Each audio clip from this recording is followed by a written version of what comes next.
accessibility to public places remains a key need for persons living with disability in Ghana. Advocacy to ensure policies are enacted in their favor is yet to see the light of day. Emanuela Hayford is a physically challenged second-year student of the University of Ghana pursuing her academic aspirations. Like many others, access to a number of public places, including her lecture halls, is a daily challenge. As the world marks Disability Day today, she opens up to JoyNews about how she's been coping on campus, particularly accessing her lecture halls. This story was first aired in July this year. This is a daily struggle of Emanuela Catherine Hayford, a student with physical disability at the University of Ghana, Legon. She makes her way from the ground floor to the third floor anytime she attends 5 different lectures. Climbing a flight of steep stairs makes her tired and leaves her drenched in sweat. For 8 months, she's expected to be used to climbing up and descending the stairs.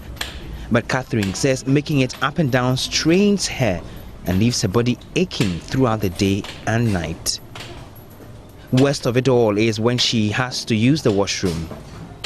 Catherine says she is forced to retain her urine and descend slowly to the ground floor to ease herself, an experience she describes as humiliating. I go to class panting, like short of breath, like it's a hassle. Like I basically don't feel the need to be in class because it's stressful. Even the stares alone you get from people when they see you sweating and panting. Even the stares they will give to you alone is a different thing altogether, and it's sad.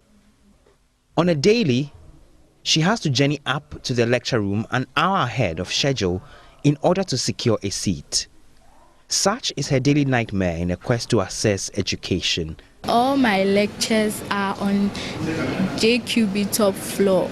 I'll have to take the staircase, about 30 staircases before I get up there, and my class is at the far end. And with that, I have to wake up very early in the morning.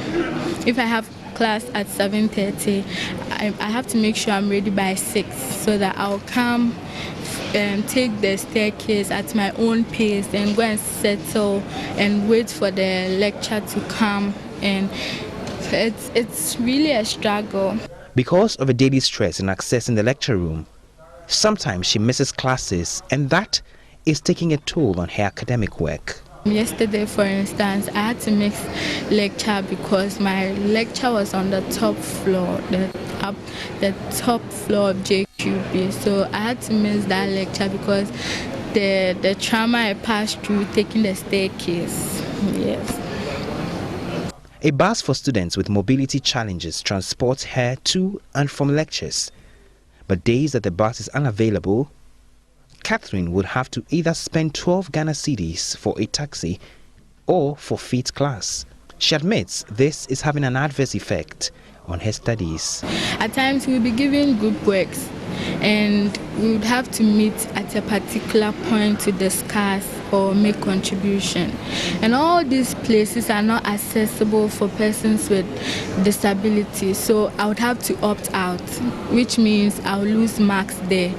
The University of Ghana established an office for students with special needs to cater for the welfare of individuals with any form of disabilities. The office is supposed to make sure that the school reasonably accommodates Catherine by ensuring all lectures are organized in rooms accessible to all. But the coordinator of the office says Emanuela's plight is yet to come to her attention. Catherine hasn't informed me about her lectures being at JQB. I know about Catherine, I know she has difficulties, but what I know is that our bus takes her to and from her lectures. But as to the fact that she's at the top floor of JQB, she hasn't told me. I didn't know that. If I had known, would have tried to do something about it. And they shouldn't wait till this is the 6th week of lectures. I mean, if we know at the beginning of the semester, then we can do something about it. But if she waits till this long, then it's more difficult. to do something about it. Long term, we have to make the buildings accessible. And I've been saying that every opportunity I get. It is the law. It is in our own policy. We recently had a policy approved. So long term, definitely the university will have to make these buildings accessible.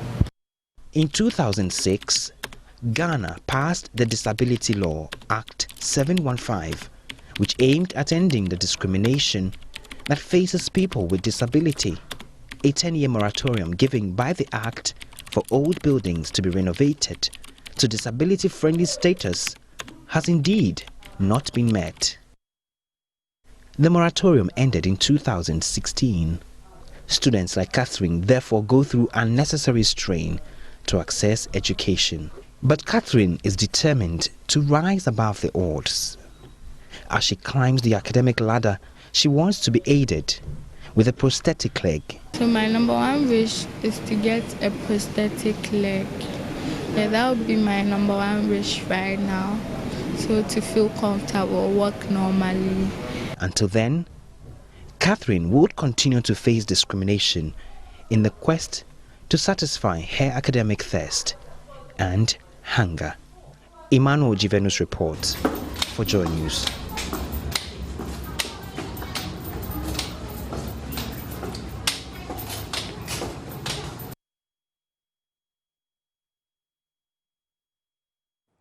Access to public buildings and facilities is not the only challenge. If you're a person living with disability in Ghana, getting a job is almost always an uphill task. Employers are likely not to recruit a man with hearing impairment or a woman with Down syndrome.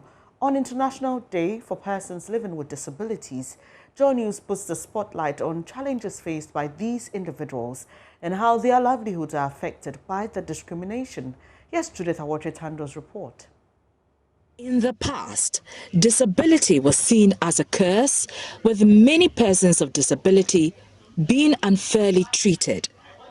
After decades of several educational and political interventions, the situation does not appear to have changed.